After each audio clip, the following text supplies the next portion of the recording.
Man lazimal istighfar, siapa yang banyak beristighfar, Allah berikan 4. Ja'alallahu lahu min kulli dhiqin makhraja, segala kesempitannya dilapangkan Allah, sempit hatinya dilapangkan Allah, sempit dadanya dilapangkan Allah. Wali wa min kulli hammin faraja, segala kesusahannya diberikan Allah kemudahan. Susah rezekinya, susah hidupnya, susah pikirannya, susah urusannya, dimudahkan Allah. Wa razaqahu min haitsu la yahtasib, diberi Allah rezeki dari jalan yang tidak disangka-sangka, yang tidak diduga-duga, datang rezeki itu. Siapa yang menjanjikan? Nabi Muhammad SAW. Nabi bicara dari mana? Wa ma yantiqu 'anil hawa in huwa illa wahyun yuha. Dia bicara bukan mengikuti hawa nafsunya, melainkan dari wahyu yang dibawa oleh Jibril dari Allah Subhanahu wa taala. Memperbanyak istighfar. Yang keempat, wa ma kana Allahu mu'adzibahum wa hum yastaghfirun. Allah tidak akan menurunkan azab wa hum yastaghfirun selama mereka mau beristighfar. Oleh sebab itu, kenapa tsunami tidak datang?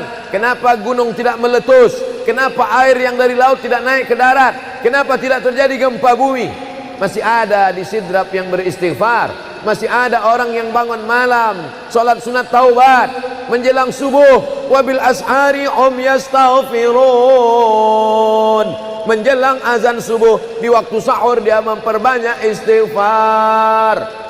Sependek-pendeknya astaghfirullah, agak panjang astaghfirullahalazim, lebih panjang astaghfirullahalazim alladzi la ilaha illa huwal hayyul qayyum wa atubu ilaih. Yang lebih afdal sayyidul istighfar, Allahumma anta rabbi la ilaha illa anta khalaqtani wa ana 'abduka wa ana 'ala 'ahdika wa wa'dika mastata'tu a'udzu bika min syarri ma sana'tu abu'u laka bi ni'matika 'alayya wa abu'u bi dhanbi faghfirli fa innahu la yaghfiru dzunuba illa anta. Dibaca dia setelah subuh, dijaga Allah sampai zuhur.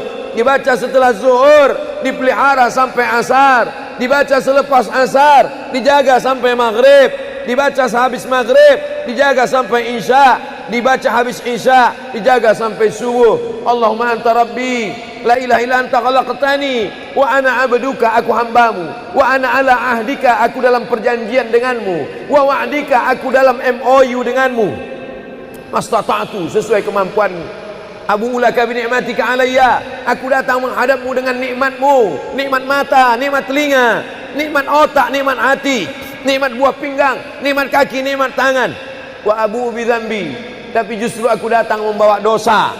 Aku datang membawa nikmat, tapi justru aku datang membawa dosa. Dosa telinga, dosa mata, dosa lidah, dosa hati. Mestinya aku datang membawa nikmat, datang membawa pahala. Wa abu bi dzambi, tapi justru aku datang membawa dosa. Tapi aku yakin dan percaya, fa innahu la yaghfiru dzunuba illa anta, tak ada yang bisa mengampunkan segala dosa kecuali engkau. Di musim pandemi yang selama ini selesai sholat hanya 3 kali saja. Assalamualaikum warahmatullah, assalamualaikum warahmatullah, astaghfirullahaladzim, astaghfirullahaladzim, astaghfirullahaladzim. Diperbanyak istighfar. Wallahi, kata Nabi Muhammad SAW, Nabi bersumpah, wallahi demi Allah, inilah astaghfiru ila rabbi wa atubu ilaih. Aku beristighfar kepada Allah, aku bertaubat kepada Allah mi'ata marrah, 100 kali sehari semalam. Jadi kita pun bisa beristighfar 100 kali sehari semalam. Kalau kita hitung jari kita ini sendinya ada 20, 1, 2, 3, 4, 5, 6, 7, 8, 9, 10, 11, 12, 13, 14, 15, 16, 17, 18, 19, 20. 20 sendi. Habis sholat kita isi 20 istighfar. Habis subuh 20, habis zuhur 20, habis asar 20, habis maghrib 20, habis isya 20, ditambah doa 20, ditambah tahajud 20, ditambah witir 20, ditambah bangun tidur malam 20. Hanya sekali putaran tulang-tulang sendi. Kata Nabi, likulli sulama minkum sedekah, setiap tulang-tulang sendi ini mesti ada sedekahnya. Apa maksud sedekah tulang sendi? Sedekah orang kaya dengan uangnya, sedekah kita dengan sedekah tulang sendi. Astaghfirullahalazim, astaghfirullahalazim, astaghfirullahalazim, astaghfirullahalazim, astaghfirullahalazim. Allah menjanjikan balasan-balasan yang disampaikan oleh Nabi Muhammad sallallahu alaihi wasallam. Tapi di antara yang paling afdal di antara zikir ini semua adalah afdalu dzikri la ilaha illallah. Tidak ada zikir yang paling afdal daripada la ilaha illallah. Maka kita baca la ilaha illallah, la ilaha illallah, la ilaha illallah, ditutup dengan kalimat haqqin 'alaiha nahya, dengan itu kita hidup, wa 'alaiha namutu, dengan itu kita mati, wa bi'anu ba'su, dengan itu kita akan dibangkitkan di padang mahsyar. Hidupnya dengan la ilaha illallah, matinya dengan la ilaha illallah. Kenapa disebut hidupnya dengan la ilaha illallah? Karena waktu awal hidupnya ayahnya mengazankan ke telinganya, asyhadu an la ilaha illallah. Itulah makna alaiha nahya, dengan itu kita hidup. Kenapa disebut alaiha namutu, dengan itu kita mati? Karena matinya ditalqinkan ke telinga sebelah kanan, la ilaha illallah. Matinya pun dengan la ilaha illallah. Wa bi'anu ba'su, nanti dia dibangkitkan di padang mahsyar juga dengan kalimat la ilaha illallah. Tapi jangan lupa, orang yang hanya berkata la ilaha illallah tidak diakui Islamnya. Orang yang hanya berkata la ilaha illallah tidak diterima amalnya sebelum dia sepasang dengan Muhammadur Rasulullah. Oleh sebab itu maka solawat, apalagi hari ini hari Jumat, Sayyidul Ayyam, kata Nabi, perbanyaklah solawat pada hari Jumat. Allahumma salli ala Sayyidina Muhammad wa ala ali Sayyidina Muhammad. Allahumma salli ala Sayyidina Muhammad wa ala ali Sayyidina Muhammad. Allahumma salli ala Sayyidina Muhammad wa ala ali Sayyidina Muhammad. Khusus pada hari Jumat. Hari yang lain kita berselawat, tapi pada hari Jumat maka kita perbanyak solawat, solawat, solawat, solawat. Inna salatakum ma'rudatun alayya. Solawat kamu dari rumah kamu, dari tempat kamu bersolawat. Solawat orang sidrap dibawa ke Masjid Nabawi. Salawat orang sidrap dibawa ke makam Nabi. Allahumma salli ala Sayyidina Muhammad dari Masjid Agung Sidrap dibawa ke Masjid Nabawi di kota Al-Madinah Al-Munawwarah. Lalu kemudian sahabat bertanya, kaifa salatuna ma'rudatun alaika wa qad arimta? Bagaimana salawat kami dibawa ke makammu padahal engkau sudah mati, meninggal dunia? Bukankah orang yang mati itu tidak hidup? Bukankah orang mati itu dimakan cacing tanah? Apa jawab Nabi? Innallaha harramal arda ajsadal anbiya. Allah mengharamkan tanah memakan jasad para nabi. Jadi sahabat Nabi itu rasional, sahabat Nabi itu berpikir, sahabat Nabi itu bukan hanya diam, sahabat Nabi itu bukan hanya nerima saja, sahabat Nabi itu bertanya, bagaimana mungkin salawat kami bisa dibawa ke makammu padahal kau sudah mati dimakan cacing tanah? Nabi menjawab, innallaha harramal arda ajsadal anbiya. Allah mengharamkan tanah memakan jasad para nabi. Hari Jumat, pagi Jumat, petang Jumat, malam Jumat, memperbanyak salawat lebih daripada hari biasanya. Allahumma salli ala Sayyidina Muhammad wa ala ali Sayyidina Muhammad. Membaca surat Al-Kahfi. Man qara'a surat Al-Kahfi yaumal jumu'ati. Siapa yang membaca surat Al-Kahfi hari Jumat, pagi Jumat, siang Jumat, sore Jumat, malam Jumat, adha'a lahu min nur. Allah berikan dia cahaya, pencerahan, terang pandangannya, terang matanya, terang pikirannya, terang hatinya. Kalau sudah gelap, kita suntuk. Makanya anak kecil tidak boleh mati lampu. Kalau ada anak kecil malam mati lampu, napasnya bisa sesak. Kenapa sesak? Sempit dadanya. Itu maknanya kalau Allah kasih kita terang cahaya karena membaca surat Al-Kahfi hari Jumat. Tapi jangan sampai menyuruh orang baca surat Al-Kahfi, ternyata yang ceramah ini belum baca surat Al-Kahfi. Bacalah surat Al-Kahfi. Ustaz sudah baca. Oh, saya ngajak aja. Enggak. Sebelum ceramah saya baca dulu. Malam Jumat, tadi malam. Habis sholat tahajud, duduk, baca surat Yasin, baca surat Al-Kahfi. Supaya waktu menyampaikannya plong. Karena kalau kita hanya menyuruh saja tidak mengamalkannya, terasa di dalam hati. Bacalah surat Al-Kahfi. Pembohong. Oleh sebab itu saya mengajak, tapi saya sudah baca duluan.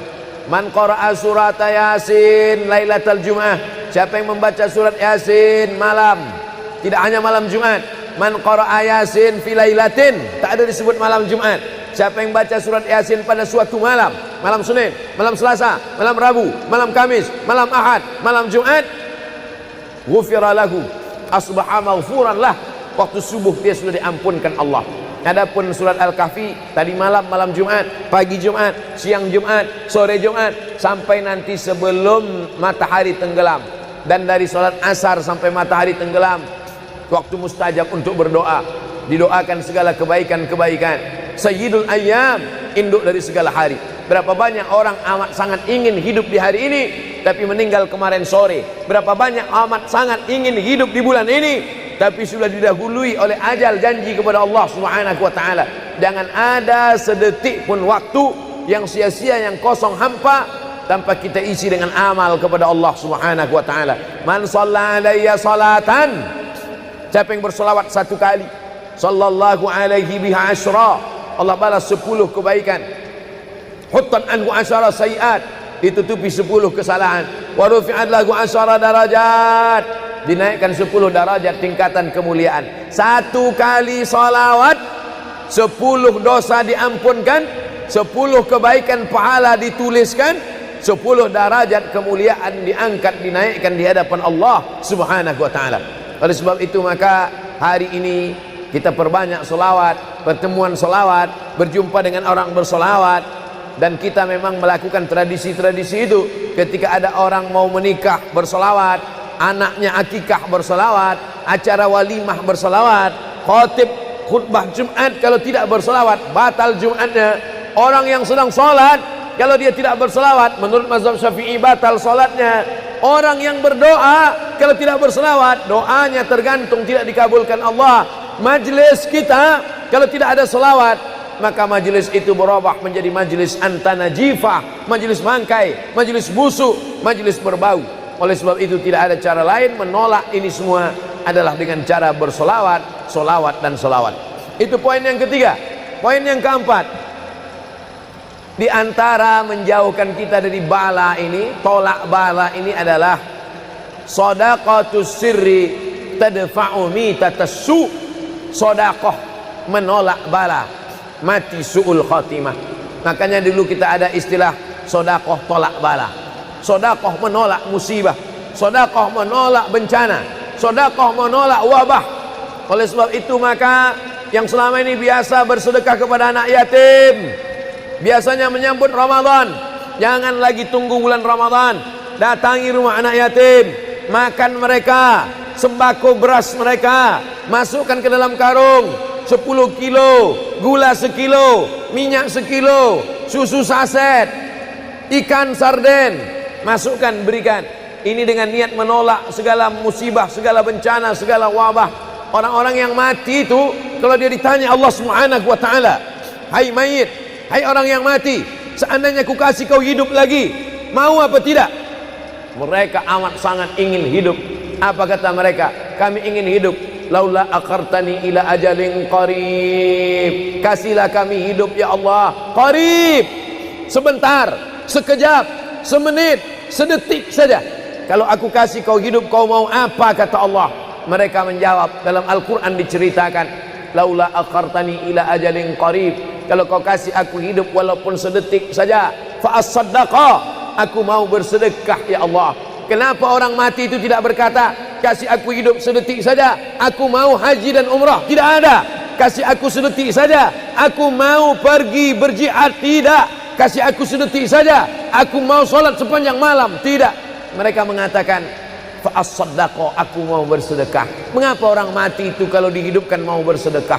Dijawab oleh para ulama, karena haji dan umrah balasannya nanti setelah hisab masuk surga. Al-hajjul mabrur, haji yang mabrur, laisa lahu jaza illal jannah, balasannya surga.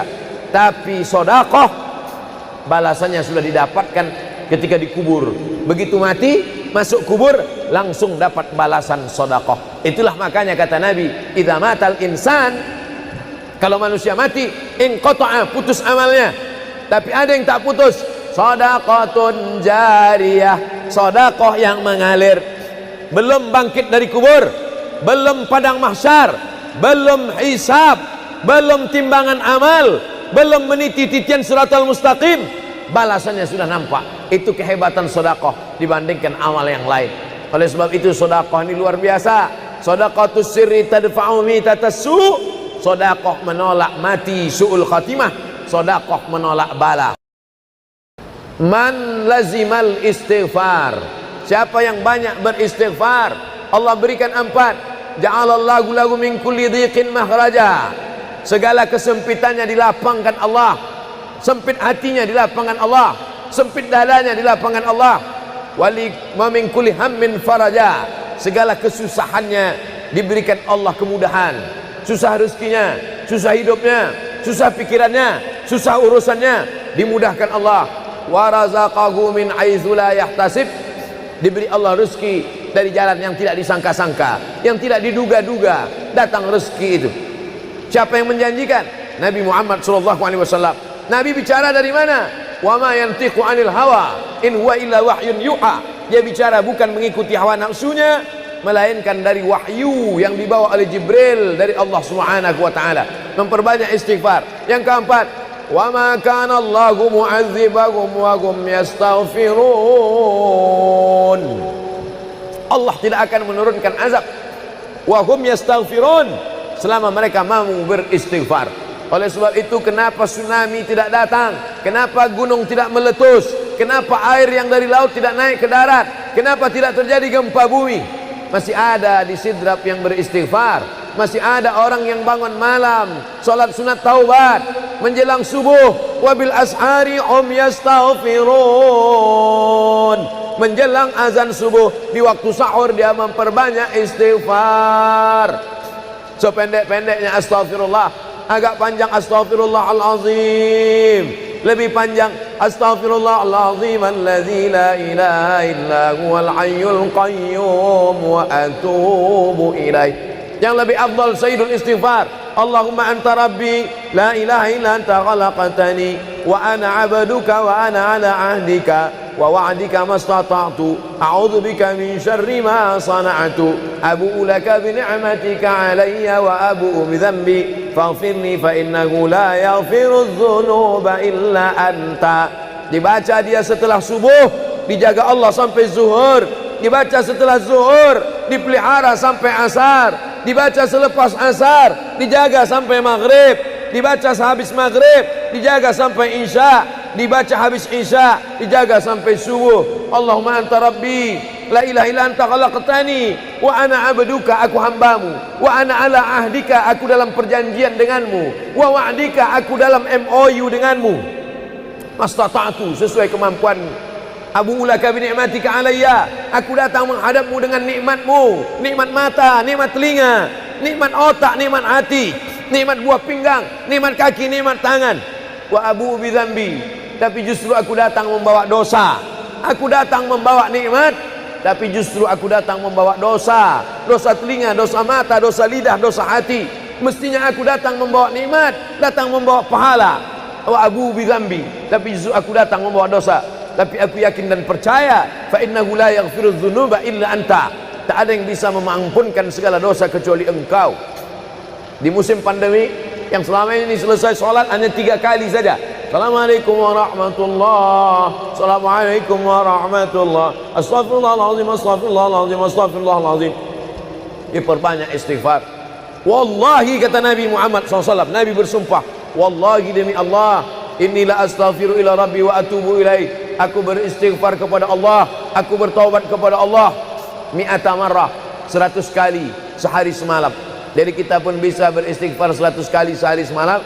Kalau kita hitung jari kita ini sendinya ada 20, 1, 2, 3, 4, 5, 6, 7, 8, 9, 10, 11, 12, 13, 14, 15, 16, 17, 18, 19, 20.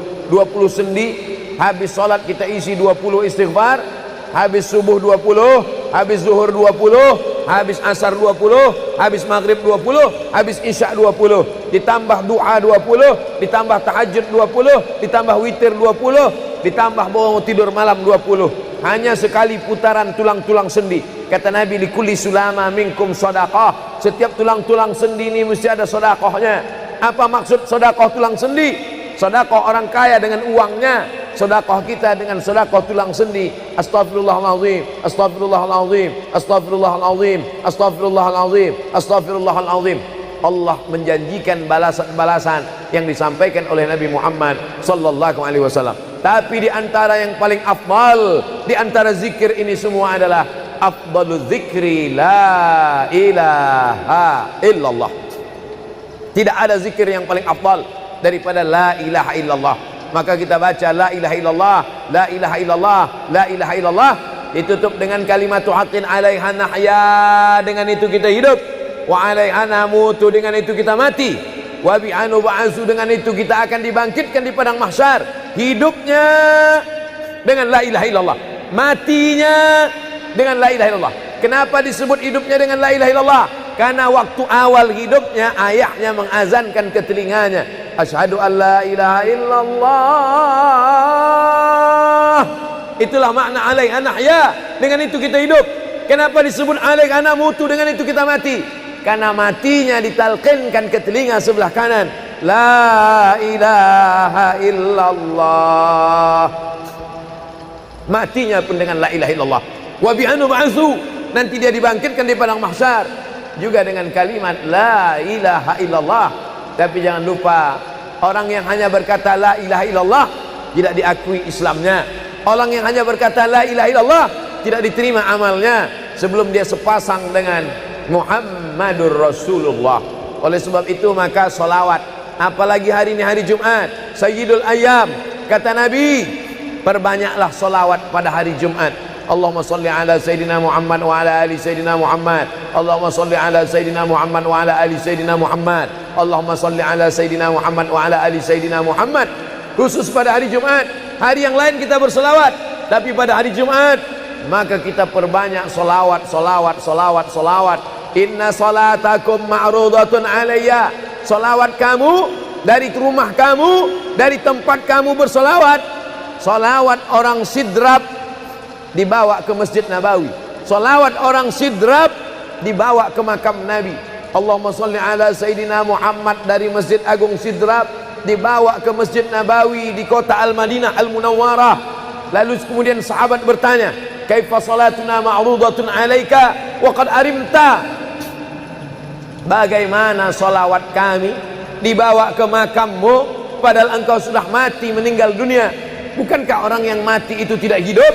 Bukankah orang mati itu dimakan cacing tanah? Apa jawab Nabi? Innallaha harramal arda ajsadal anbiya. Allah mengharamkan tanah memakan jasad para nabi. Jadi sahabat Nabi itu rasional, sahabat Nabi itu berpikir, sahabat Nabi itu bukan hanya diam, sahabat Nabi itu bukan hanya nerima saja, sahabat Nabi itu bertanya, bagaimana mungkin salawat kami bisa dibawa ke makammu padahal kau sudah mati dimakan cacing tanah? Nabi menjawab, innallaha harramal arda ajsadal anbiya. Allah mengharamkan tanah memakan jasad para nabi.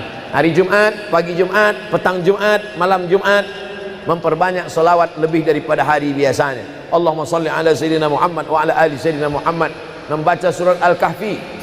Man qara'a surat Al-Kahfi yaumal jumu'ati. Siapa yang membaca surat Al-Kahfi hari Jumat, pagi Jumat, siang Jumat, sore Jumat, malam Jumat, adha'a lahu min nur. Allah berikan dia cahaya, pencerahan, terang pandangannya, terang matanya, terang pikirannya, terang hatinya. Kalau sudah gelap, kita suntuk. Makanya anak kecil tidak boleh mati lampu. Kalau ada anak kecil malam mati lampu, napasnya bisa sesak. Kenapa sesak? Sempit dadanya. Itu maknanya kalau Allah kasih kita terang cahaya karena membaca surat Al-Kahfi hari Jumat. Tapi jangan sampai menyuruh orang baca surat Al-Kahfi, ternyata yang ceramah ini belum baca surat Al-Kahfi. Bacalah surat Al-Kahfi. Ustaz sudah baca. Oh, saya ngajak aja. Enggak. Sebelum ceramah saya baca dulu. Malam Jumat, tadi malam. Habis sholat tahajud, duduk, baca surat Yasin, baca surat Al-Kahfi. Supaya waktu menyampaikannya plong. Karena kalau kita hanya menyuruh saja tidak mengamalkannya, terasa di dalam hati. Bacalah surat Al-Kahfi. Pembohong. Oleh sebab itu saya mengajak, tapi saya sudah baca duluan. Man qara'a surat Yasin lailatal Jum'ah. Siapa yang membaca surat Yasin malam, tidak hanya malam Jumat. Man qara'a Yasin fi lailatin, tak ada disebut malam Jumat. Siapa yang baca surat Yasin pada suatu malam, malam Senin, malam Selasa, malam Rabu, malam Kamis, malam Ahad, malam Jumat, ghufira lahu, asbaha maghfuran lah. Waktu subuh dia sudah diampunkan Allah. Adapun surat Al-Kahfi tadi malam, malam Jumat, pagi Jumat, siang Jumat, sore Jumat, sampai nanti sebelum matahari tenggelam.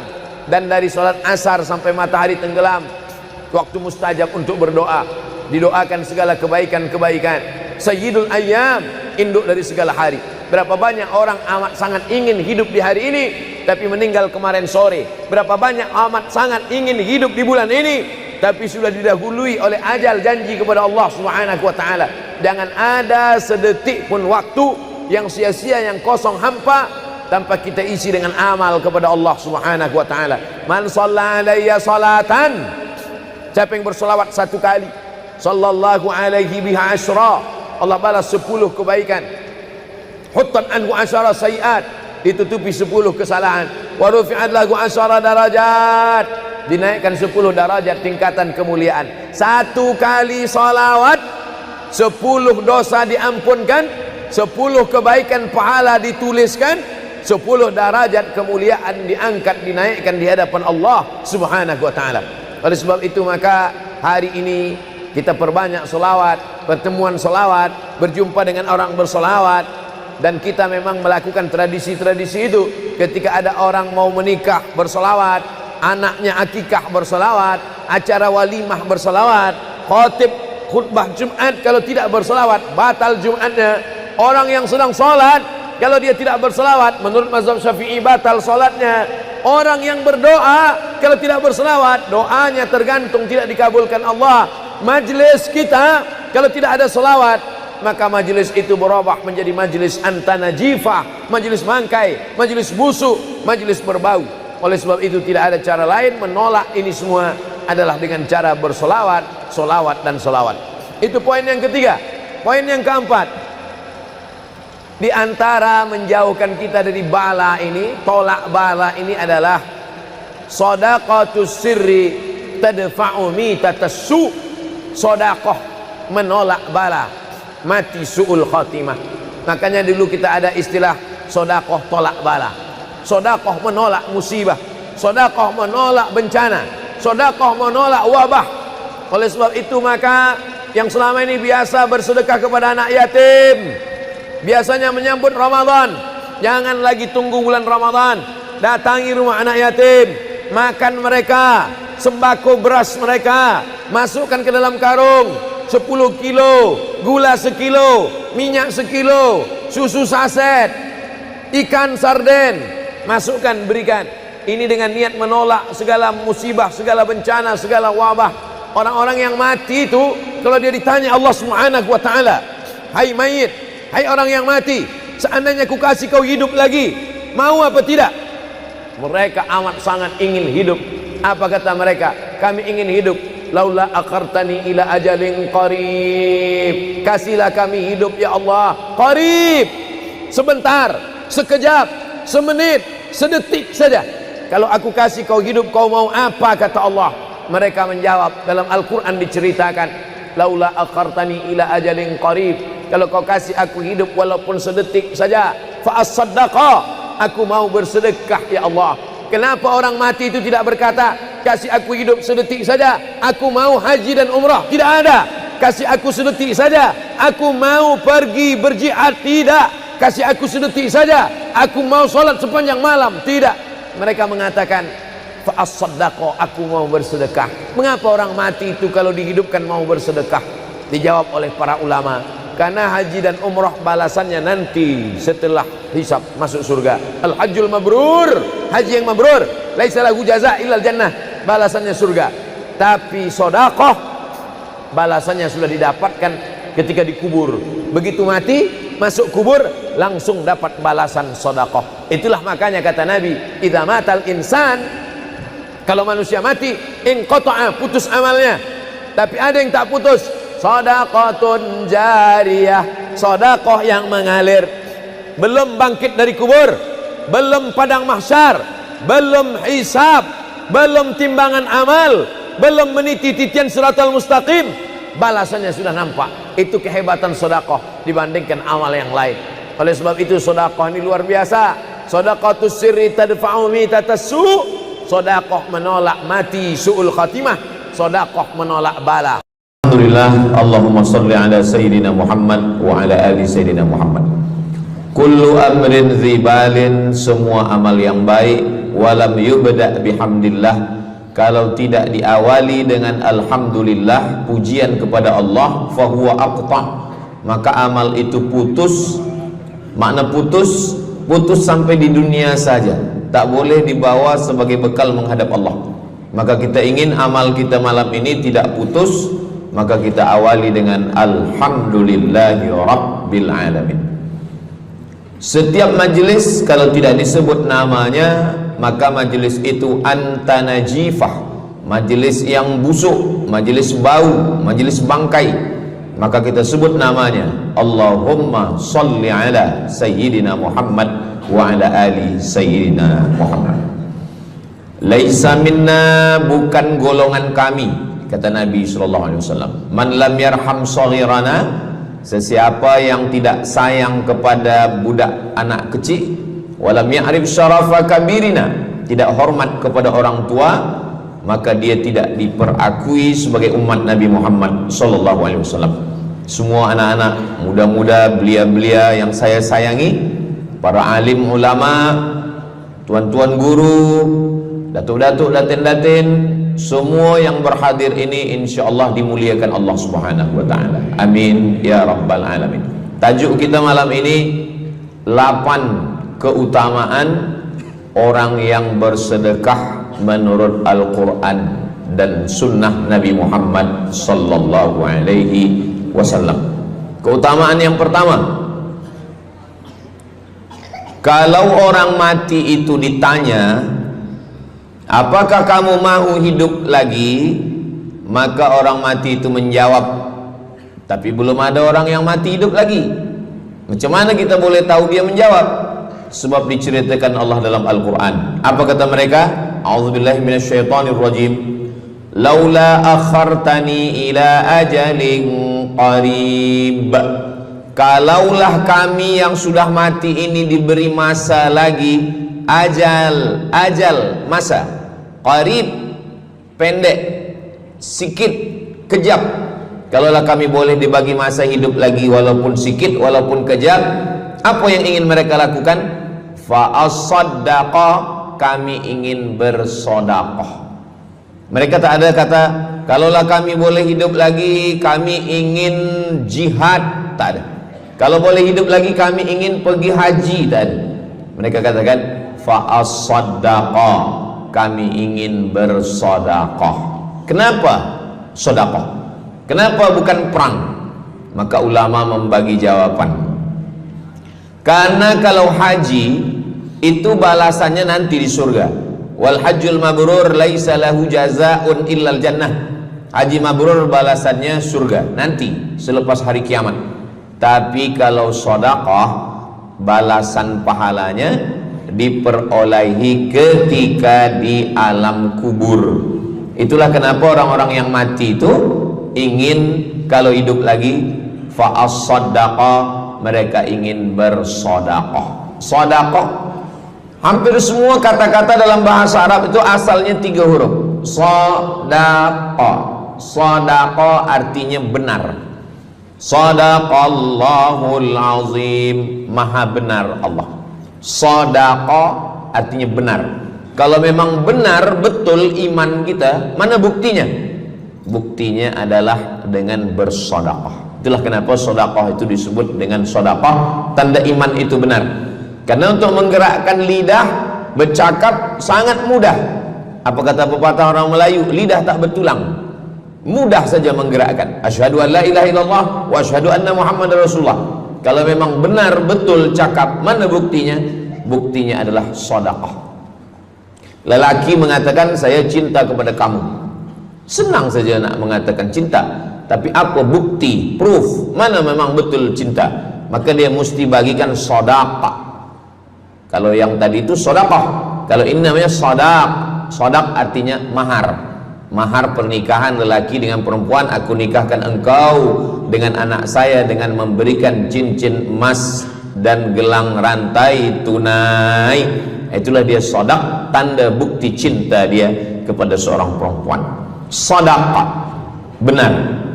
As-sidqu, sidik, benar. As-siddiq, orang yang benar.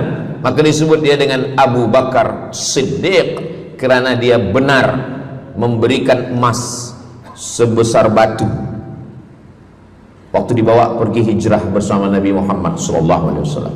Maka dia disebut dengan Siddiq kerana dia benar imannya dengan memberikan sedekah. Tapi ada makna siddiq yang lain, ketika yang lain mendustakan Nabi, tak percaya kepada Isra Mi'raj, dialah orang yang percaya, maka disebut dia dengan Siddiq. Siddiq dari kata sadaq, benar, karena iman dia yang benar. Mana bukti, proof bahwa iman dia benar? Dia bersedekah, membagikan emasnya sebesar batu. Nama dia Abu Bakar Siddiq. Nama ayah dia Abu Quhafah. Ayah dia tak Islam. Apa kata ayah dia? Habislah emas Abu Bakar itu dibawa Muhammad sallallahu alaihi wasallam. Anak Abu Bakar itu namanya Asma. Asma, mana emas ayah kamu? Dah habis dibawa Muhammad. Dia benci betul dengan Nabi Muhammad. Datang Asma, dia ambil batu, dia masukkan ke dalam kain. Kata Asma, emas ayah tu masih ada dalam kain, Datuk. Lalu Abu Quhafah memegang. Abu Quhafah ni buta, dia tak nampak. Oh ya, masih ada lagi. Rupanya emas itu sudah dibawa hijrah bersama Rasulullah sallallahu alaihi wasallam. Makanya kata Nabi, "Lau anfaqa ahadukum mithla Uhudin zahaban." Seandainya ada di antara kamu yang boleh berwakaf emas walaupun sebesar Bukit Uhud. Bukit Uhud itu panjangnya 7 km. Seandainya ada di antara kamu yang boleh berwakaf emas sebesar Bukit Uhud, itu tak sampai setengah tapak tangan Sayyidina Abu Bakar Siddiq. Kenapa? Sebab kalau sekarang ada orang bersedekah banyak, memanglah sekarang sudah aman. Tapi masa itu masa susah, masa payah, Abu Bakar Siddiq menunjukkan bukti keimanannya. Ini keutamaan yang pertama menurut Al-Quran. Kenapa orang bersedekah? Kerana orang-orang mati, kalau dia boleh bagi tambah umur hidup lagi, mereka berkata, fa'as-saddaqa, kami ingin bersedekah. Itu yang pertama. Yang kedua, sampai berapa nih? Sampai 8. Tadi saya dibagi tahu Ustadz sampai 8, atau tak pun sampai 8, kalau dah habis 60 menit habis.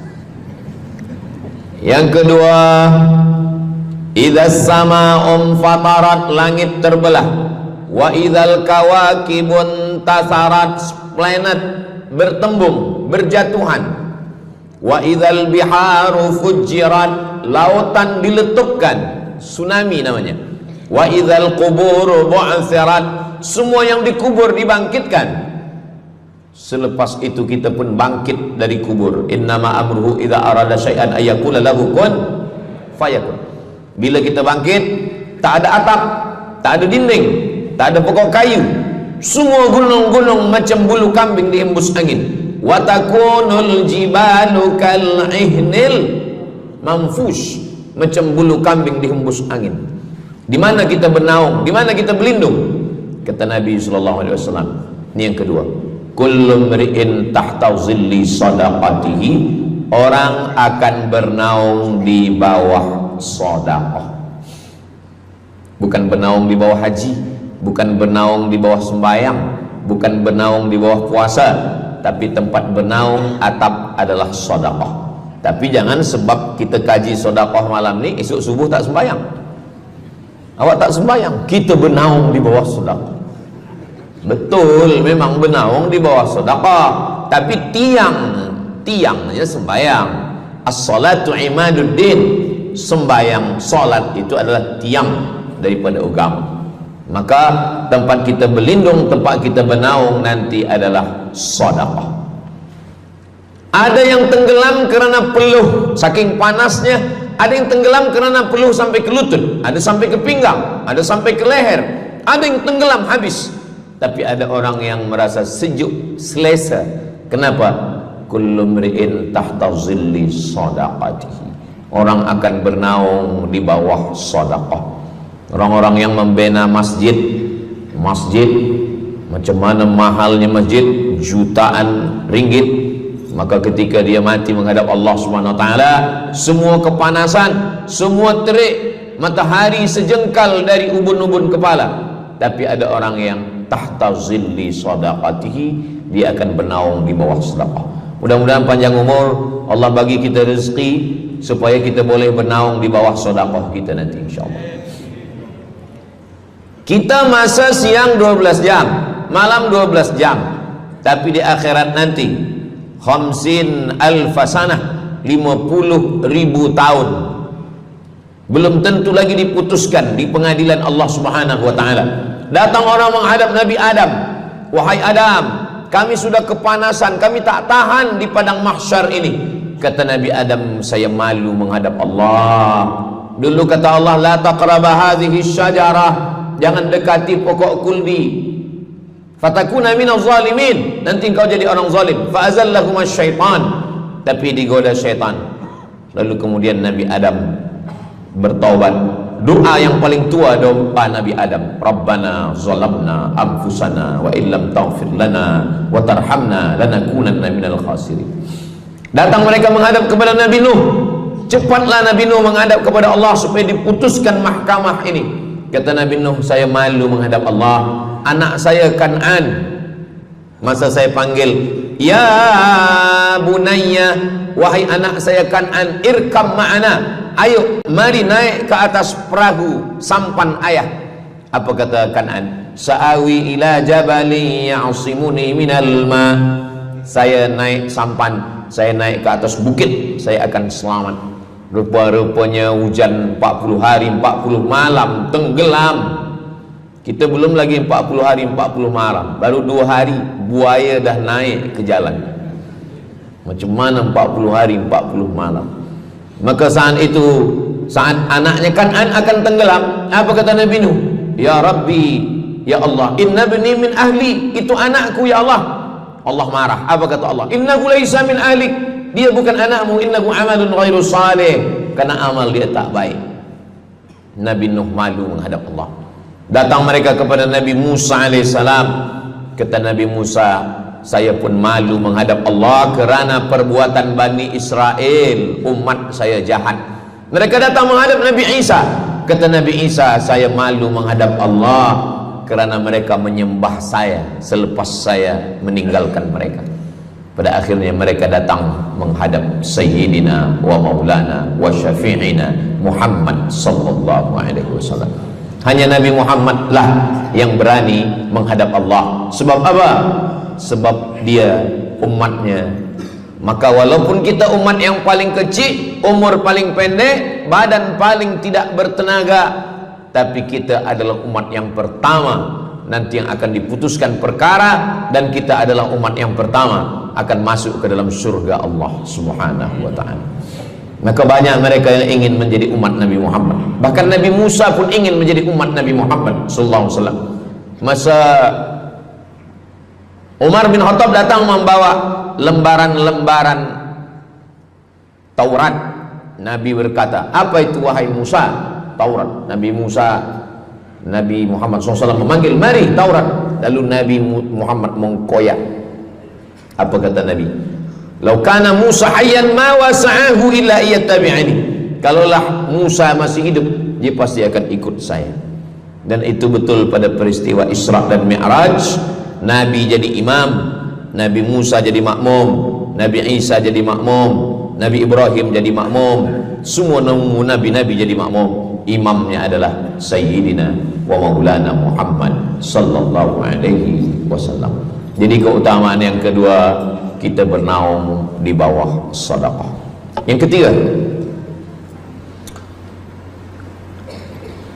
sadaqatus sirri tutfi'u ghadabar rabbi kama yatfa'ul ma'an nar. Sedekah memadamkan api neraka seperti air yang memadamkan api. Kita kalau nampak api, mudah-mudahan kita selamat daripada terbakar, amin. Lalu kemudian datang api, kita padamkan dengan air. Lalu kemudian macam mana memadamkan api neraka? Air sebanyak apa yang boleh memadamkan? Maka kata Nabi SAW, keutamaan yang ketiga adalah sadaqatus sirri tutfi'u ghadabar rabbi, sedekah memadamkan api neraka. Jadi kalau kita dulu banyak silap, banyak salah, banyak dosa. Kullu bani Adam, semua manusia ini khata'un, semua pernah salah, pernah mabuk, pernah berzina, pernah minum khamar, pernah berjudi. Kalaupun dia tidak buat dosa yang zahir, pernah hasad, pernah dengki, busuk hati. Maka ketika itu macam mana memadamkan murka Allah dengan istighfar, memadamkan dengan sembahyang, solat, sunat, taubat? Ada satu cara lagi. Dengan cara apa? Memadamkannya dengan sedekah. Tudfi'u ghadabar rabbi, memadamkan murka marah Allah subhanahu wa ta'ala, padam dengan sedekah. Tapi tentu saja sedekah yang ikhlas kerana Allah subhanahu wa ta'ala. Datang seorang yang sudah banyak dosa menghadap Nabi, menghadap pendeta Yahudi. Wahai pendeta Yahudi, saya ini banyak salah, banyak dosa. Saya sudah membunuh 99 orang. Apakah mungkin Tuhan mengampunkan dosa saya? Kata pendeta Yahudi, Tuhan tidak mengampuni dosa kamu kerana kamu sudah membunuh. Dia cabut pisau dia. Kalau begitu, kamulah yang ke-100. Dia dah bunuh 99. Itu maka saya takut juga kalau datang orang, Ustaz Somad, apakah Allah mengampuni dosa saya? Apa dosa kamu? Membunuh orang. Ayo Allah ampunkan dosa. Faqtulu anfusakum, bunuhlah diri kamu. Surat Al-Baqarah. Bunuhlah diri kamu. Fataba alaikum, Allah menerima taubat kamu dengan membunuh diri. Sebab Bani Israel minta ampun kepada Allah bukan dengan istighfar, minta ampun kepada Allah bukan dengan sembahyang taubat. Bani Israel kalau dia minta ampun kepada Allah dulu zaman Nabi Musa, dia ambil pedang, dia ambil parang panjang, dia cari orang yang sama-sama berdosa. Saya ada dosa, saya cari tuan-tuan yang ada dosa. Tuan ada dosa? Ada. Kita nak bertaubat? Ya, ayo kita. Nanti kita sama-sama cincang. Nanti tuan cincang saya cincang tuan. Kita sama-sama mati, baru Allah ampunkan dosa. Faqtulu anfusakum, bunuhlah diri kamu. Fataba alaikum, Allah menerima taubat kamu. Tapi syariat Nabi Muhammad sallallahu alaihi wasallam, ma min muslimin yuznibu dzamban, kalau ada yang silap khilaf salah, summa yatatahhar, mandi taubat. Apalagi kita di Bandar Seri Begawan, bila tadi pesawat terbang nak landing turun, nampak cantik laut keliling. Jadi siapa nak mandi taubat, pergi ke laut. Kalau sampai ke tengah laut, bukan cuma dosa hilang, orangnya hilang sekali. Aku mandi taubat, saya mandi taubat. Selepas mandi taubat, tak boleh mandi taubat, wudu. Tak boleh wudu, tayamum. Selepas itu sembahyang sunat taubat. Usolli sunnatat taubat raka'ataini lillahi ta'ala. Dosanya perlu sebut, jangan sebut. Ada seorang lelaki, maaf, nafsu dia tinggi. Lalu di jalan dia nampak perempuan. Selepas itu maaf, dia cium. Selepas itu dia datang ke Nabi, dia mengadu, ya Rasulullah, tadi saya melakukan begini-begini. Tegak Umar bin Khattab, Allah sudah tutupi, kenapa kamu bukakan di hadapan orang ramai? Allah mengampuni manusia kecuali al-mujahirun. Al-mujahirun menampakkan dosanya dan bangga dengan dosanya. Ini orang akhir zaman ini sekarang banyak mujahirun. Dia mabuk, dia live streaming. Hai guys, dah mabuk ke malam ni? Ini al-mujahirun. Maka ulil amri mesti ambil hukum. Tapi orang yang pernah berdosa, pernah silap, pernah salah, jangan cerita lagi, tutup. Suami-suami kalau bertobat kepada Allah, mengadu kepada Allah, cukup. Jangan cerita ke istri. Allah menerima, istri tak terima. Jadi taubat cukup kepada Allah Subhanahu wa taala, mengadu dah. Bangkit tahajud malam minta kepada Allah. Jangan suara kuat-kuat. Cukup. Sebab tidak semua kejujuran boleh diterima orang lain. Tak semua perempuan boleh menerima kejujuran. Sakit hati dia. Allah Subhanahu wa taala Maha Pengampun. Selepas itu kemudian wa asbi'is sayyi'atal hasanata, dosa-dosa silap khilaf masa lalu bagaimana menutupinya? Hasanata, perbuatan baik. sembahyang baik, sholat baik, tapi ada yang paling baik. Apa dia? Shadaqatus sirri, memperbanyak sedekah, memadamkan murka Allah seperti api dipadamkan oleh air.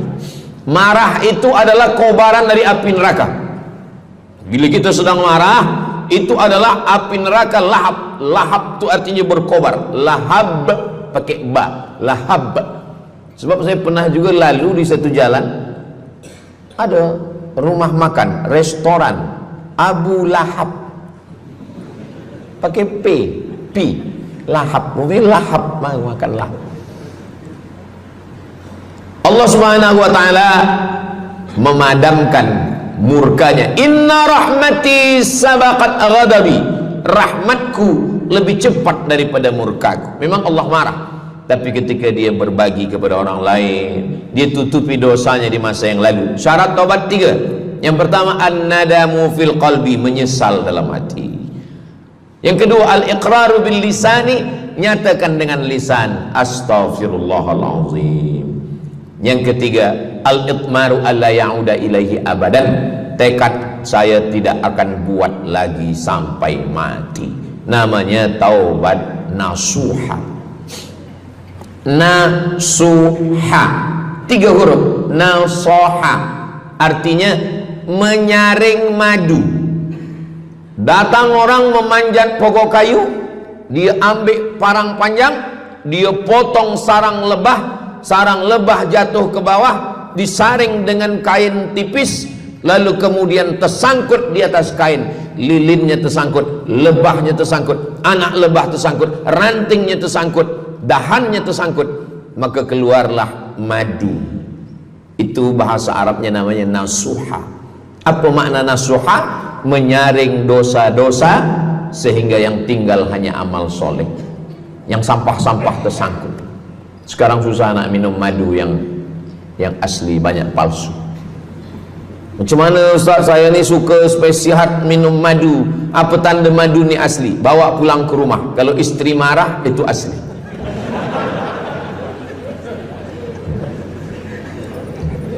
Yang keempat, ini jangan diingat, lupakan. Yang keempat, apa itu keutamaan sedekah? Kata Nabi sallallahu alaihi wasallam, as-sadaqatu, sedekah itu tadfa'u mitatas su', menolak mati su'ul khatimah. Tak ada guna amal elok baik kalau mati dalam keadaan su'ul khatimah. Kita selalu berdoa, Allahumma khtim lana bihusnil khatimah. Maka cara untuk menolak mati su'ul khatimah ini adalah dengan cara sedekah. Banyak orang mati husnul khatimah, bukan ulama, meninggal di dalam Masjidil Haram sedang pakai ihram, selepas tawaf di belakang makam Ibrahim ketika sedang sujud terakhir. Itulah mati yang paling indah. Dalam wudhu sedang sembahyang, di sujud terakhir dalam tanah haram, dalam Masjidil Haram, di belakang makam Ibrahim. Meninggal, dibawa jenazah balik. Orang datang bertanya kepada ibunya, dia masih pemuda belia, apakah dia ulama? Dia bukan ulama. Kenapa dia mulia betul? Apakah dia pernah perang ke Palestina? Tidak.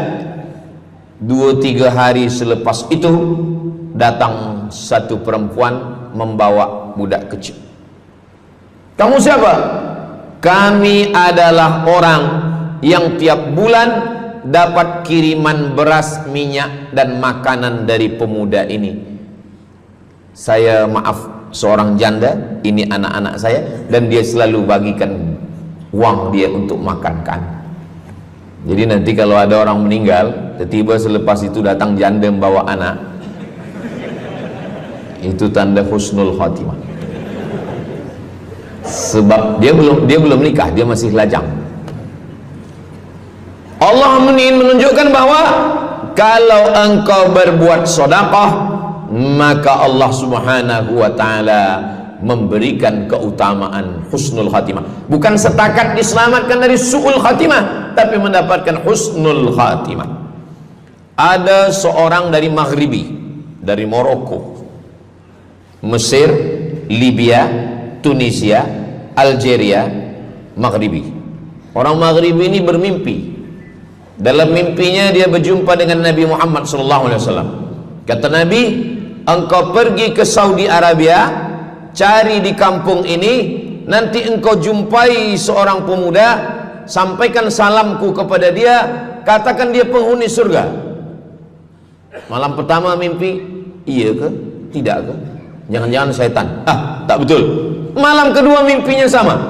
Engkau pergi ke Saudi Arabia, datangi kampung ini, jumpai seorang pemuda namanya si fulan, bagi tahu ke dia, salamku untuk dia, sampaikan kepada dia bahwa dia penghuni surga.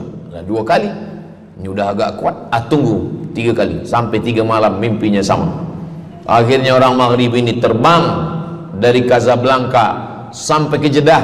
Dari Jeddah dia cari kampung yang disebut dalam mimpi. Sampai itu dia cari pemuda. Adakah di kampung ini seorang pemuda namanya si fulan? Betul. Dia tengok, biasa saja.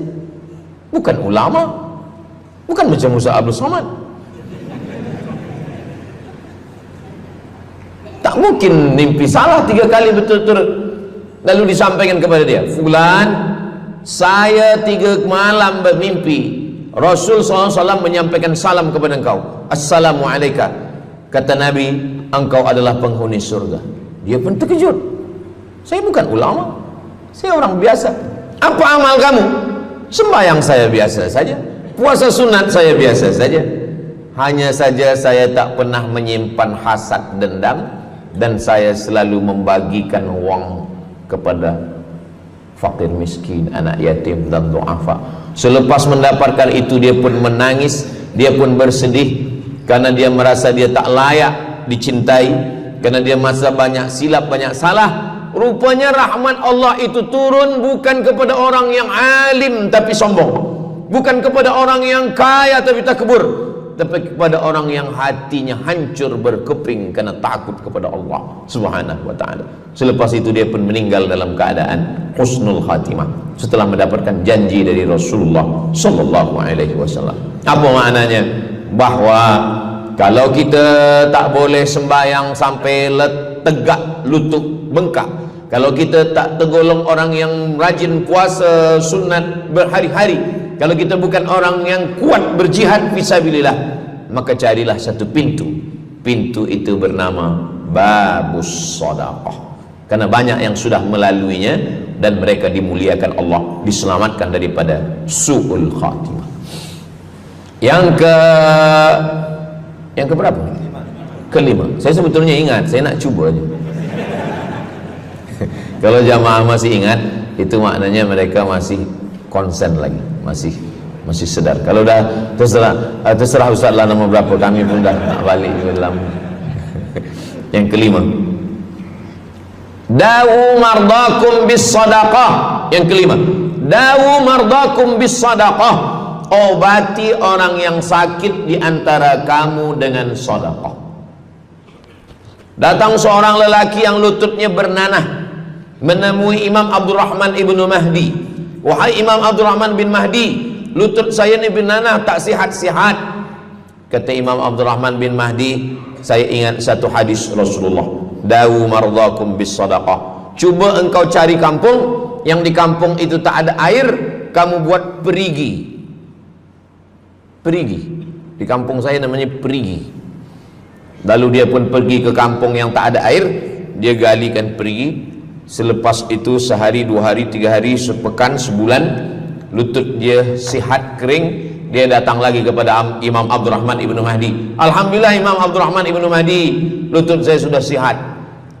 Apa hubungan lutut dengan sedekah? Rupanya setiap orang yang mengambil air untuk minum, untuk berwudu, untuk mandi, untuk memasak, selepas itu mereka berdoa, ya Allah, berikanlah kebaikan kepada orang yang sudah membagikan air ini. Ad-du'a silahul mu'min, doa senjatanya orang beriman. Kisah ini ada dalam kitab Sa'ah wa Sa'ah, Ajaib wa Taraif. Semua ada saatnya. Beberapa kisah-kisah yang ajaib diceritakan oleh Syekh Abu Amr al-Misri dalam judul buku Sa'ah wa Sa'ah Gharaib wa Taraib. Sudah diterjemahkan ke dalam bahasa Melayu, judulnya Semua Ada Saatnya. Nama penerjemahnya Abdul Somad. Boleh dicari di google.com. Semua ada saat. Lalu kemudian saya sampaikan hadis ini di masjid. Dawu mardakum bis sadaqah. Obatilah orang yang sakit di antara kamu dengan sedekah. Selepas itu saya turun dari masjid, saya pergi ke kereta, di parking, datang seorang jamaah. Memang yang Ustaz sampaikan tadi betul. Kata saya, memang betul. Takkan saya sampaikan tak betul? Apa maksud awak? Betul. Istri saya kena sakit kista sebesar duit di dalam, maaf, rahim dia. Kata doktor, ini mesti diambil, kalau tidak dia makin besar makin besar.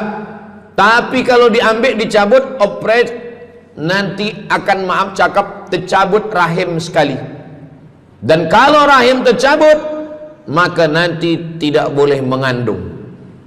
Mendengar itu istrinya menangis, suaminya tersenyum. Yang senyum budak kecil pula. Lalu kemudian rupanya istri dia tahu tentang hadis Nabi, dawu mardakum bis sadaqah, obatilah orang yang sakit dengan bersedekah. Maka dia pun bersedekah, bersedekah, bersedekah, bersedekah.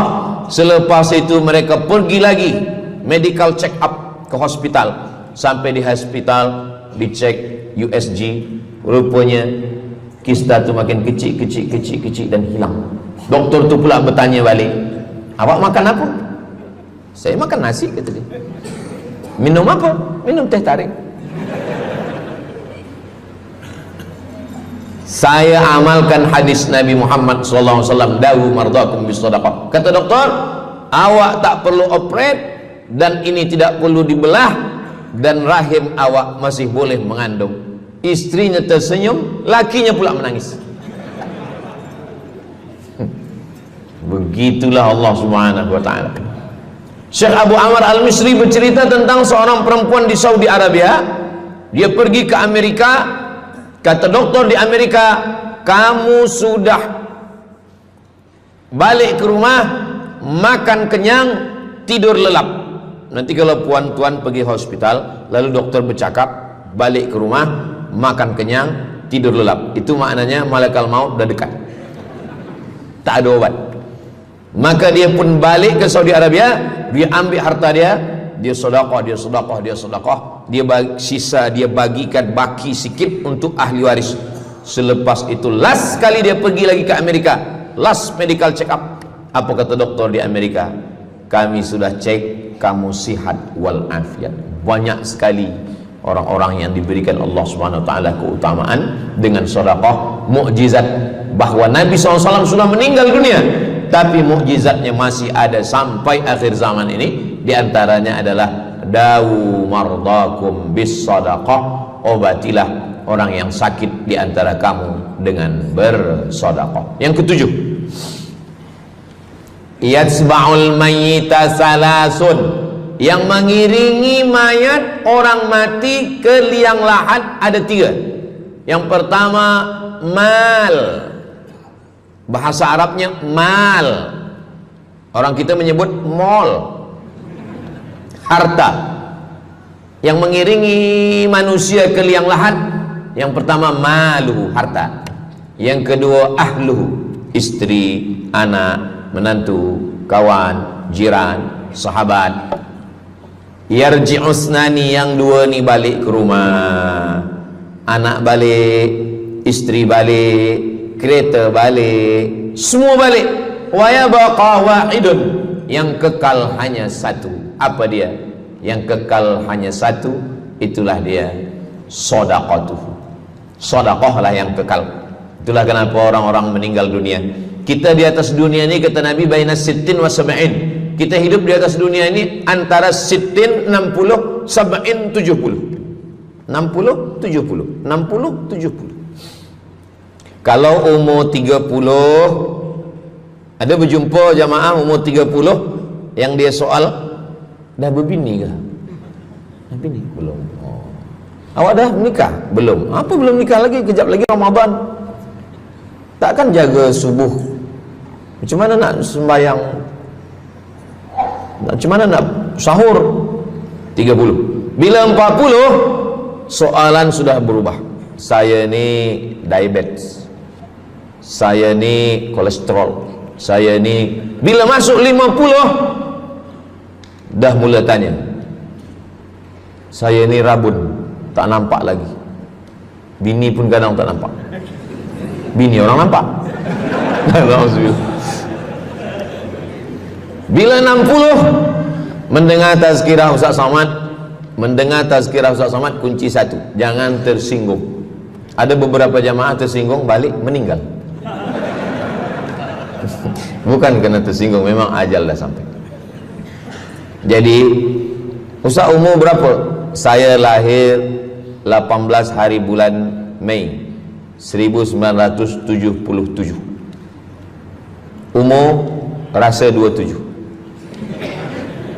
Umur ini bukan masalah angka, tapi masalah rasa. Semua yang hadir uban, semua yang hadir banyak uban, semua yang hadir malam ini muda. Mana muda lagi Ustaz? Kami dah tua. Ini bukan orang tua, ini orang tua yang terjebak di tubuh pemuda. Ini semua pemuda-pemuda. Siapapun yang sembahyang ke masjid, siapapun yang berjamaah, maka dia muda. Siapapun yang tidur di rumah tak sembahyang, dia sudah tua. Lautan kan kuseberangi, gunung kan kudaki, masjid kulalui. Ini orang tua semua. Jadi tua dan muda itu bukan masalah usia, bukan masalah umur, tapi masalah perasaan kita. Saya kalau ditanya orang, umur Ustaz berapa? Qamariyah apa Syamsiah? Muharram Safar apa Januari Februari? Jadi masalah umur ini insyaallah kita semua dibagi Allah kesihatan. Amin ya rabbal alamin. Yang sakit-sakit diangkat Allah penyakitnya. Amin. Jadi kata Nabi SAW, semuanya tinggal, wa yabqa wahidun, yang tinggal hanya satu, wa amaluhu, di antara amal adalah sedekah. Itu yang ketujuh. Nabi meninggal umur 63 tahun. Abu Bakar Siddiq 63 tahun. Imam Syafi'i lahir 150, meninggal 204. Imam Syafi'i lahir di Gaza, Palestina. Semoga Allah menolong saudara kita di Palestina. Imam Syafi'i lahir di Palestina, di Gaza 150 Hijrah. Meninggal di Fustat, Kahirah, Mesir 204. Imam Syafi'i umurnya hanya 54 tahun. 50 muda. Tapi Imam Syafi'i berada di alam barzah 204, sekarang sudah 1447, 1447 tahun. Apa maknanya? Berarti Imam Syafi'i di alam kubur sudah 1200 tahun. Soalan, lebih lama di atas tanah atau di dalam tanah? Lebih lama di alam barzah. Di alam rahim 9 bulan 10 hari. Di alam dunia 63 tahun. Kalau sampai di alam kubur menunggu hari kiamat. Imam Syafi'i sudah 1200 tahun. Tapi setiap detik, setiap menit, setiap jam, dari maghribi sampai ke Nusantara, semua orang menyebut nama Syafi'i, Syafi'i, Syafi'i, Syafi'i. Setiap kampung ada nama orang Syafi'i, setiap kawasan ada nama orang Syafi'i. Begitulah mulianya Imam Syafi'i. Kita, seandainya kita mati, berapa lama lagi kita di alam barzakh? Dulu ada yang mengatakan kiamat 2012, rupanya tak jadi. Kan ada filmnya, kiamat 2012, Steven Spielberg. Tak jadi. Yas'alunaka 'anis sa'ati ayyana mursaha. Mereka bertanya kepadamu tentang hari kiamat. Qul, katakan, la ya'lamuha illa hu. Yang tahu hanya Allah Subhanahu wa ta'ala. Pikirkan, kalau kita mati, apa yang akan mengalir? Rumah kita dijual anak kita, dibagi-bagi kepada ahli waris. Kereta kita dijual semuanya. Tapi orang yang membina masjid di Brunei Darussalam, masjid dah cantik-cantik, besar-besar, elok-elok. Tadi kami cerita tentang Muslim yang ada di Kamboja, yang ada di Vietnam, yang ada di Myanmar, kesusahan, kepayahan, yang ada di Palestin. Itu kalau kita tolong, mengalir sampai hari kiamat. Kita fikirkan apa yang akan mengalir selepas kita mati menghadap Allah Subhanahu wa ta'ala. Di antara yang pasti mengalir, anak belum tentu. Waktu kita hidup dia soleh, selepas kita mati dia stres. Na'udzubillah. Mudah-mudahan anak-anak kita semua anak-anak yang soleh-soleh. Tapi yang pasti adalah sedekah. Maka kita siapkan sedekah menolong agama Allah Subhanahu wa ta'ala. Yang ke-8, kata Nabi SAW,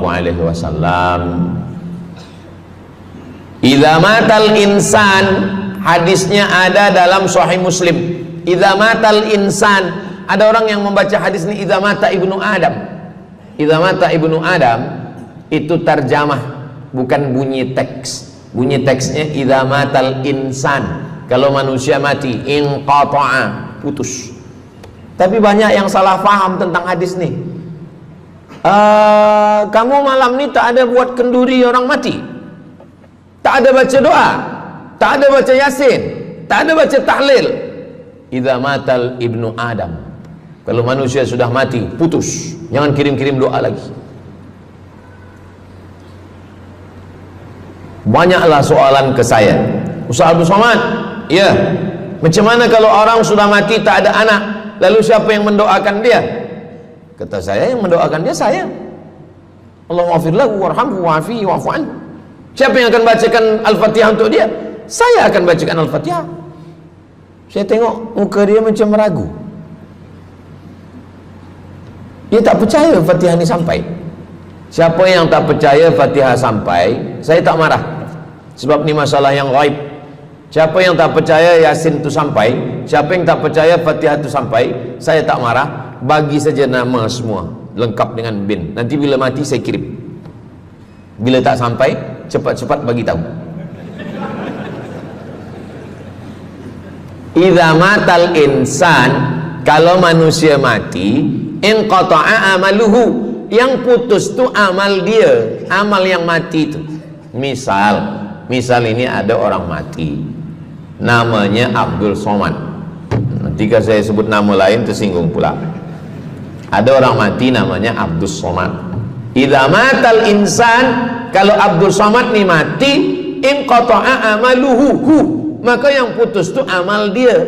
Amal Abdul Somad ni yang putus. Amal orang Brunei untuk Abdul Somad putus atau tak putus? Tidak putus. Datang berita, mereka tengok di Instagram Abdul Somad, Ustadz Abdul Somad Official. Bagi yang belum follow, cepat follow. Dapat berita Ustadz Somad sudah meninggal. Orang Bandar Seri Begawan, semua orang Brunei mengirimkan Al-Fatihah, mereka sholat ghaib. Sampai apa tak sampai? Sampai. Jadi mana yang putus itu apa maknanya? Amal dia putus, amal orang mati ini putus. Amal orang hidup kepada yang mati tak putus. Saya bilang sekali lagi, yang putus itu amal orang mati. Amal orang mati putus. Apa maksud amal orang mati putus?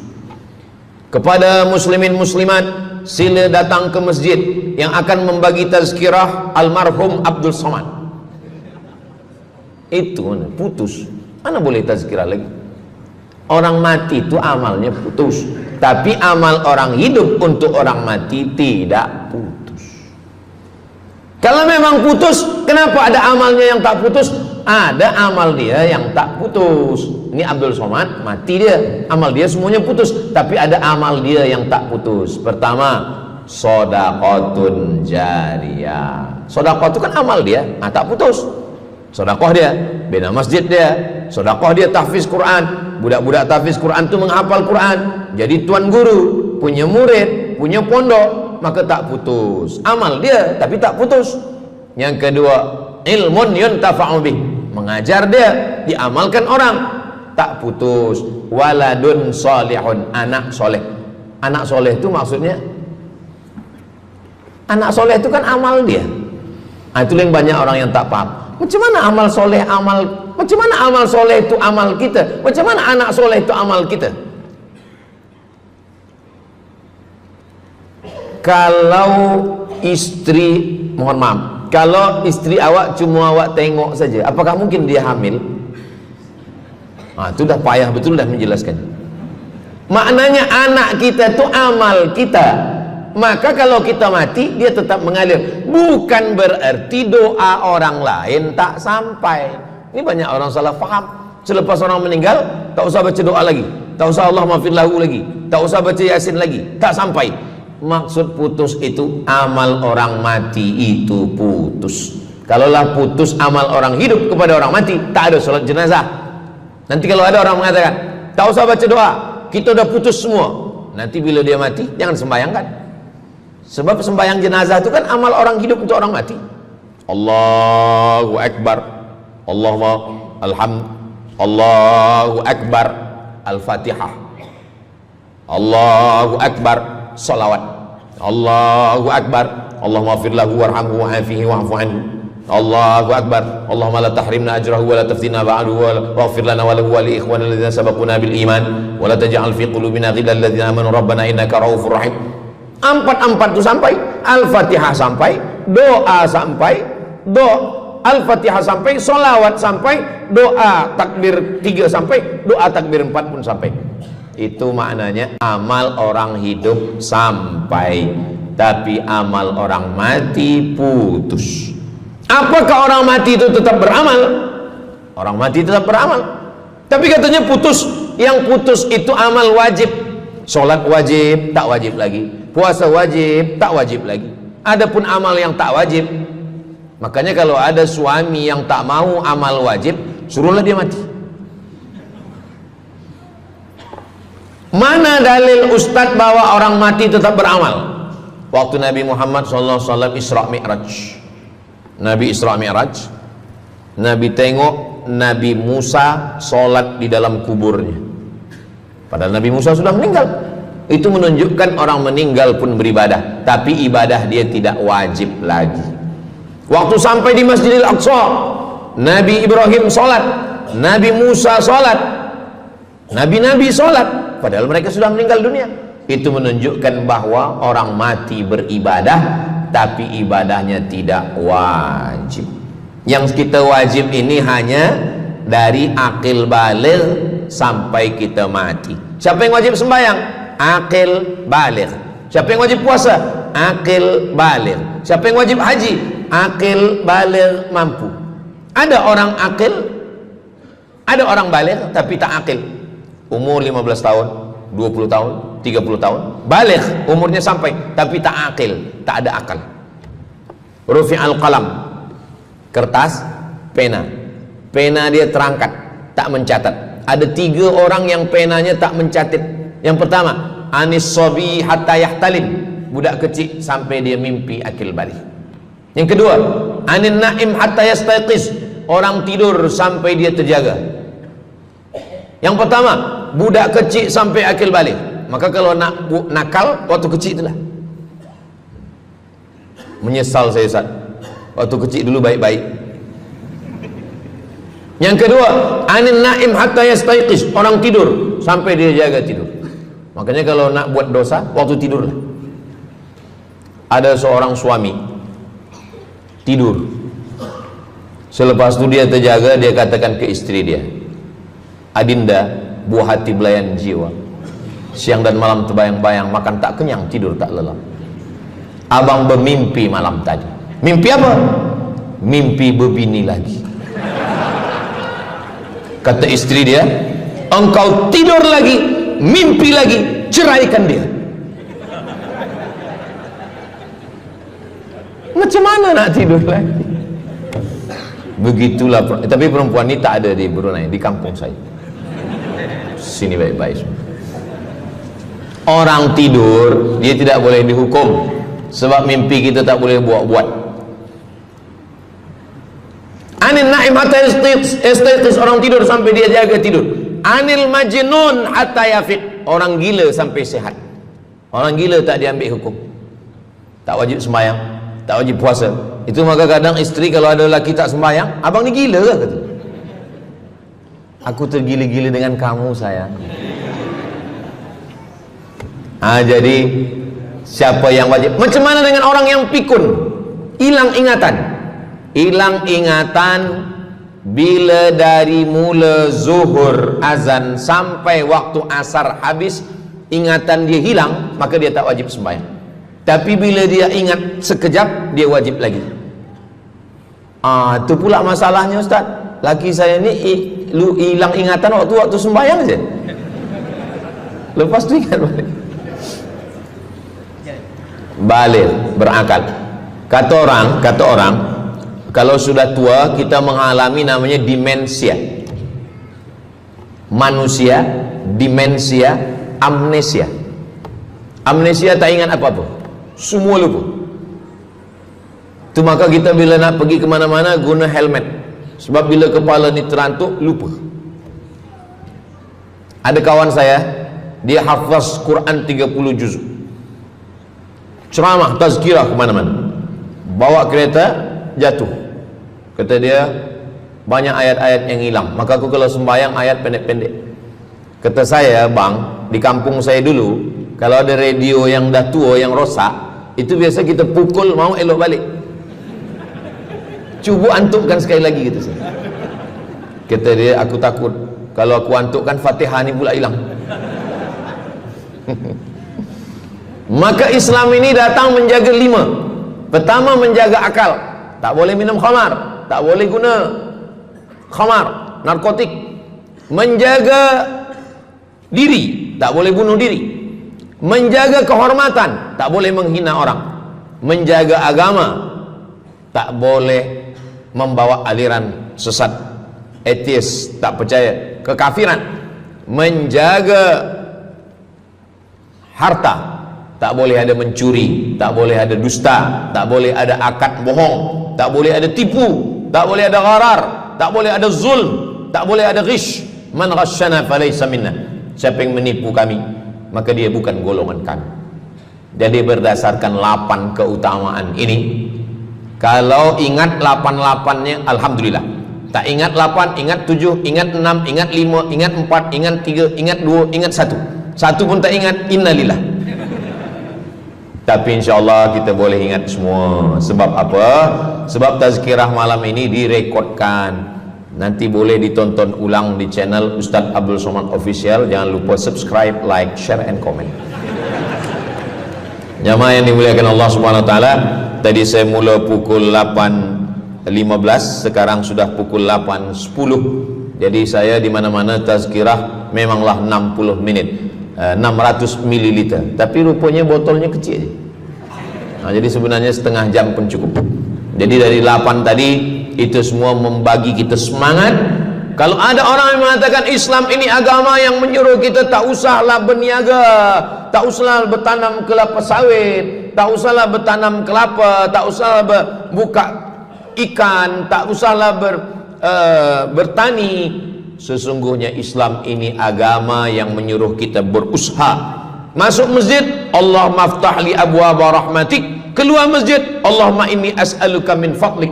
Kenapa keluar masjid minta rezeki? Sebab peniaga, pedagang, bisnismen dapat duit, duitnya bukan untuk dunia, duitnya untuk akhirat. Jadi kalau ada orang mengatakan kereta tak dibawa mati, siapa kata kereta tak dibawa mati? Kereta boleh dibawa mati. Kereta yang macam mana? Kereta wakaf.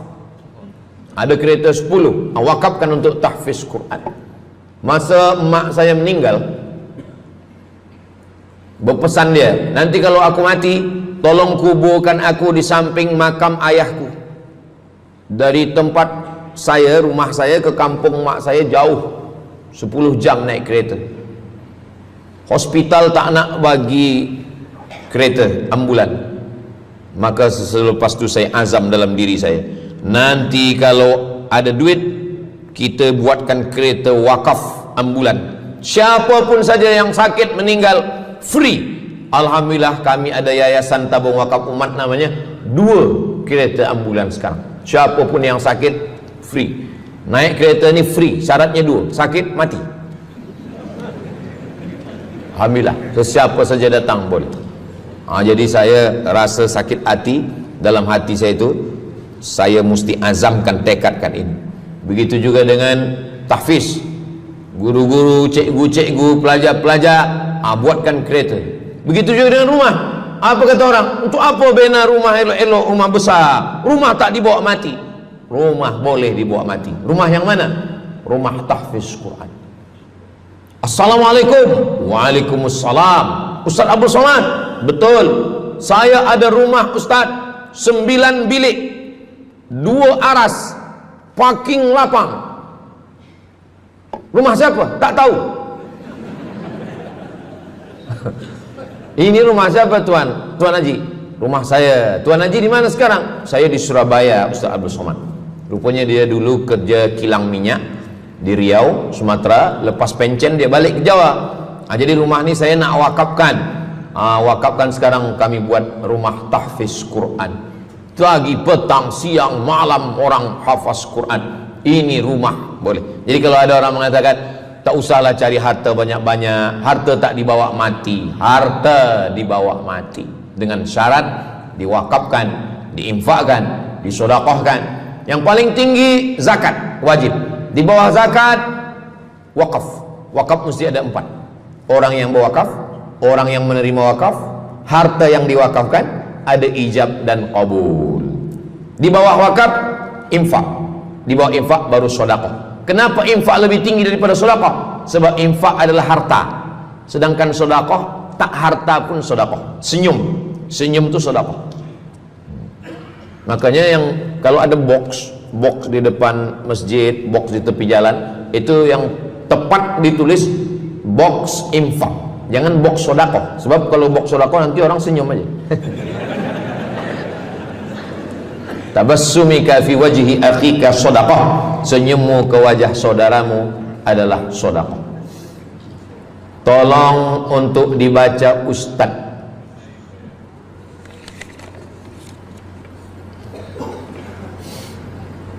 Seorang hamba yang ketika jahiliyah pernah mengambil hak orang dengan mengambil persen daripada uang infak. Setelah dia menyadari akan salahnya, dia bertaubat dan ingin mengembalikan hak tersebut. Masalahnya dia tidak mengetahui berapa dan ke siapa dibalikkan. Kalau kita termakan terpakai duit yang kita tak tahu entah punya siapa, cuba ingat-ingat. Memang kalau masalah ini kadang kita lupa memang. Coba ingat tahun berapa. Sebab duit RM1 tahun 80 dengan 2025 tak sama nilainya, sebab ada inflasi ekonomi. Jadi coba ingat, tengok dengan harga emas. Tahun 80 berapa 1 gram emas? Tahun 2025 berapa? Maka dihitungnya ke emas, bukan ke dolar, tapi kepada emas. Nah, selepas kita dapat harga emas, lalu kita balikkan. Misalkan tahun 80 RM100 itu 1, 2, 3 gram. Maka yang sekarang kita tidak balikkan RM100, tapi kita balikkan sekarang 2025 dengan 3 gram emas. Berapa harga 3 gram emas? Lepas itu kita balikkan. Kalau kita tak tahu orangnya di mana, anak cucunya, ahli warisnya tak tahu, maka kita serahkan kepada masalih ammah. Masalih ammah artinya kepentingan umum. Pendidikan tahfiz Quran, sekolah, tempat anak yatim, tempat duafa fakir miskin, ke masjid boleh. Tapi kalau kita bawa duit haram, duit tak jelas, kita serahkan saja. Datang, tuan guru bagi dah. Jangan sebut pula, tuan guru ni ada beberapa duit haram saya nak bagi ni. Serahkan saja. Begitu juga dengan orang yang menyimpan uang di bank yang bukan Islamic bank. Syukran, jazakumullah khair. Lalu kemudian dia duduk di negeri yang tak Islam, lalu kemudian dia letakkan di bank yang tak Islamik. Maka duit ini ada ada fawaid, ada bunganya. Riba haram. Kalau dia simpan di rumah dia takut hilang. Duit ini tak boleh dia makan, tak boleh dia belikan ke pakaian, tak boleh dia bagikan ke orang lain, maka dia serahkan kepada masalih ammah. Begitu kata Syekh Yusuf Al-Qardawi dalam kitab judulnya Fatawa Mu'asirah, fatwa-fatwa kontemporer, fatwa modern. Jadi masalih ammah, kepentingan umum, bukan untuk diri sendiri. Orang terhalang doanya sebab 3. Mat'amu haram, makanannya haram. Masyrabuhu haram, minumannya haram. Malbasuhu haram, pakaiannya haram. Wadhiya bil haram, dibagi makan haram. Jadi kalau kita selamatkan, insyaallah Allah pun menyelamatkan kita semua. Mudah-mudahan Allah bagi kita, anak cucu kita rezeki supaya kita boleh mengamalkan pintu sedekah ini. Salah satu pintu surga ada namanya babus sedekah. Orang yang masuk surga melalui pintu karena banyak bersedekah. Apakah orang mati itu tetap beramal? Orang mati tetap beramal, tapi katanya putus. Yang putus itu amal wajib. Sholat wajib, tak wajib lagi. Puasa wajib, tak wajib lagi. Adapun amal yang tak wajib, makanya kalau ada suami yang tak mau amal wajib, suruhlah dia mati. Mana dalil Ustadz bahwa orang mati tetap beramal? Waktu Nabi Muhammad SAW Isra Mi'raj, Nabi Isra Mi'raj, Nabi tengok Nabi Musa sholat di dalam kuburnya, padahal Nabi Musa sudah meninggal. Itu menunjukkan orang meninggal pun beribadah, tapi ibadah dia tidak wajib lagi. Waktu sampai di Masjidil Aqsa, Nabi Ibrahim sholat, Nabi Musa sholat, Nabi-Nabi sholat, padahal mereka sudah meninggal dunia. Itu menunjukkan bahwa orang mati beribadah, tapi ibadahnya tidak wajib. Yang kita wajib ini hanya dari akil baligh sampai kita mati. Siapa yang wajib sembahyang? Akil baligh. Siapa yang wajib puasa? Akil baligh. Siapa yang wajib haji? Akil baligh mampu. Ada orang akil, ada orang baligh tapi tak akil. Umur 15 tahun, 20 tahun, 30 tahun, baligh, umurnya sampai, tapi tak akil, tak ada akal. Rufi'al qalam, kertas, pena dia terangkat, tak mencatat. Ada 3 orang yang penanya tak mencatat. Yang pertama, anis sobi hatta yahtalim, budak kecil sampai dia mimpi akil balik. Yang kedua, anin naim hatta yastayqiz, orang tidur sampai dia terjaga. Yang pertama, budak kecil sampai akil balik. Maka kalau nak nakal waktu kecil itulah. Menyesal saya Ustaz, waktu kecil dulu baik-baik. Yang kedua, anin naim hatta yastayqiz, orang tidur sampai dia jaga tidur. Makanya kalau nak buat dosa waktu tidurlah. Ada seorang suami tidur, selepas itu dia terjaga, dia katakan ke istri dia, Adinda, buah hati belayan jiwa, siang dan malam terbayang-bayang, makan tak kenyang, tidur tak lelap. Abang bermimpi malam tadi. Mimpi apa? Mimpi berbini lagi. Kata istri dia, engkau tidur lagi, mimpi lagi, ceraikan dia. Macam mana nak tidur lagi? Begitulah. Tapi perempuan ini tak ada di Brunei, di kampung saya. Sini baik-baik. Orang tidur dia tidak boleh dihukum, sebab mimpi kita tak boleh buat-buat. Anin naim hatta yastayqiz, orang tidur sampai dia jaga